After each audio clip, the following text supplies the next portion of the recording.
भले याद है, पर इतना ध्यान रखिए, इतना भान रखिए। 1 महीने पहले, कितने महीने पहले? 1 महीने पहले आपने 6 तारीख को क्या खाया था, आपको याद है? बोलो तो, नहीं है ना? पर 1 महीने पहले 6 तारीख को आपने जो खाया वह आपके शरीर में रक्त बनकर आज तक चल रहा है। 1 महीने पहले 6 तारीख को जो खाया वह आपके शरीर में आज भी रक्त बनकर आपके शरीर का संचालन कर रहा है। उसी तरह शिव पुराण भले आपको याद रहे ना रहे, और यदि आपने जिंदगी में एक बार शिव महापुराण की कथा को सुन लिया है तो वो आपके शरीर में अंतिम समय तक, इस शरीर की रोमावली में वो रमण करता रहता है, वो शरीर में चलता रहता है। हजारों बिच्छू जब एक साथ डंक मारते हैं तो शिव महापुराण की कथा कहती है, गरुड़ पुराण कहती है कि किसी ने जीवन में यदि भगवान शंकर का अनुमोदन किया होता है, जिसने जीवन में कभी शिव का भजन किया होता है, जिसने जीवन में कभी शंकर का स्मरण किया होता है, तो वो जो डंक की चोट है, जो डंक का कष्ट है, शंकर भगवान उस डंक के कष्ट को सम्मुख में लाकर पुराण को खड़ी कर देते हैं और कष्ट को भुला देते हैं। परसों की कथा याद करिए, भगवान कृष्ण ने पूतना का दूध पिया और जब विष पीने की बारी आई तो किसको बुलाया? भगवान शिव को बुलाया कि दूध तो मैं पी सकता हूं, पर ये विष मेरे बस का नहीं है।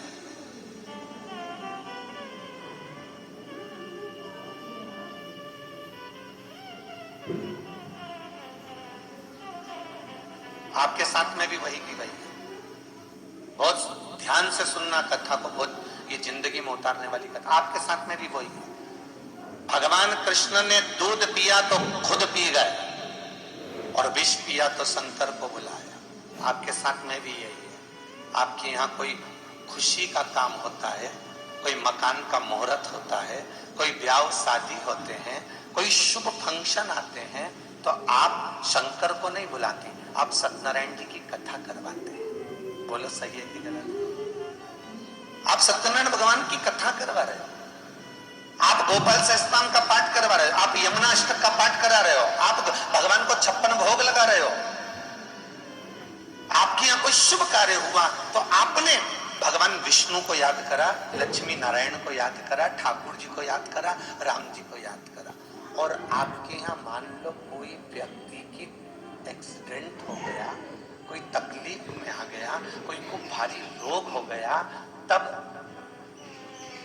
अरे बोलो जम के जरा, किसको बुलाते हो? क्योंकि विष वही पी सकता है। मतलब दुनिया के लोगों को यह मालूम है कि विष पीना वही जानता है। सत्यनारायण भगवान लक्ष्मी दे सकते हैं,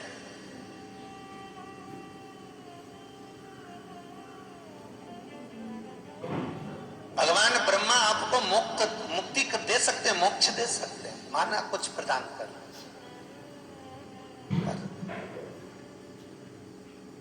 शंकर भगवान से माता पार्वती जी पूछती है कि आपने सबको सब कुछ देने के लायक बनाया, कुबेर खजाना खोल देता है, विष्णु लक्ष्मी दे देते हैं, लक्ष्मी अष्ट सिद्धियां दे देती है, हनुमान 9 निधियां दे देते हैं,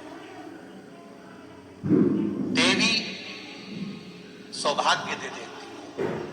आपने सबको सब कुछ देने के लायक बनाया।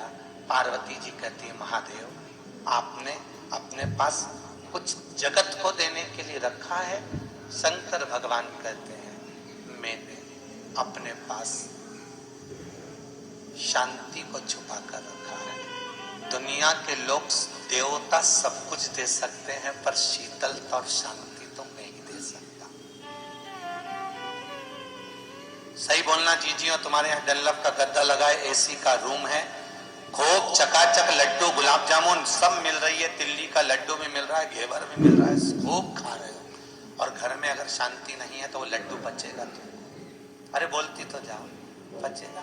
शरीर में अगर बीमारी रहेगी तो वो पचेगा।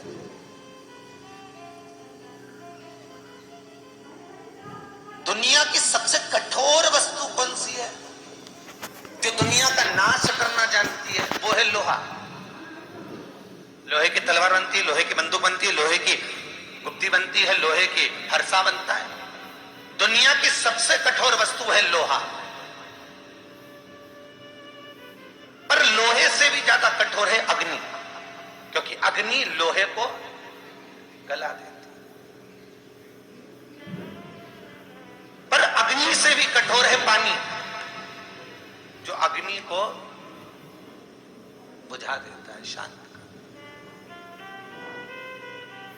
और पानी से भी कठोर है मनुष्य, जो गिलास में भर के डकार जाता है कि नहीं कठोर? लोहे से कठोर अग्नि, अग्नि से कठोर पानी, और पानी से कठोर मनुष्य, और मनुष्य से कठोर है बीमारी। जो अच्छे से अच्छे पहलवान को, अच्छे से अच्छे योद्धा को, अच्छे से अच्छे धनिक को, अच्छे से अच्छे खूब करोड़पति को भी निकल जाती है। और बीमारी से भी कठोर है मेरा देव अधिदेव महादेव, जो मृत्युंजय बनकर निपटा देता है, बीमारी को भी शांत कर देता है। और सोच रहा था मैं जवान दिखूंगा, मैं मर नहीं सकता, मैं मौत को, मैं बूढ़ा कभी लगूंगा ही, मैं मृत्यु पर विजय प्राप्त कर सकता। ऐसे कई लोग हैं, बहुत अपने जोधपुर में भी होंगे रे, ऐसी बात नहीं है कि नहीं होंगे, जो ये सोच के बैठे हैं ये घर मेरा है, ये परिवार मेरा है, ये कुटुंब मेरा है।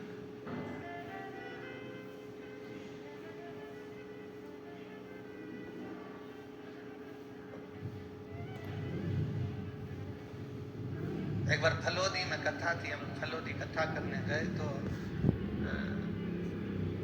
एक भगत बोले गुरुजी घर आइएगा। हमने कहा बिल्कुल चलेंगे। घर गए, उन्होंने अपना नया बंगला बनाया था, खूब जोरदार बंगला, खूब शानदार। चलो गुरुजी बंगला देख लो, पेट ना बाद में पहले बंगला। हमारी आदत है, हम किसी के भी जाते हैं पहले ठाकुर जी के दर्शन